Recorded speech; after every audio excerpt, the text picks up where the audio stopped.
اللاجئات السوريات اغتصاب شرعي باسم الدين، ورجال القانون يؤكدون بأنه اتجار بالبشر، وسماسرة الزواج يؤكدون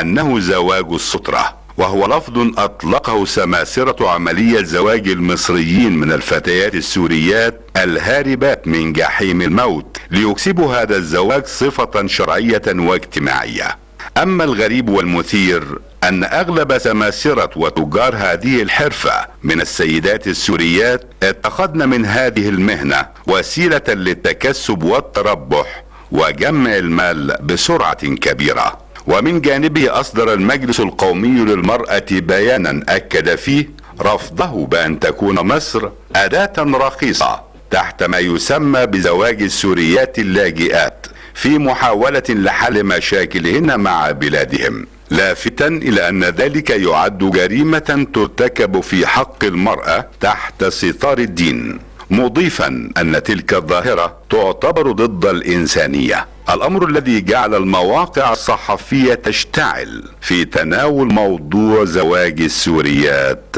في مصر.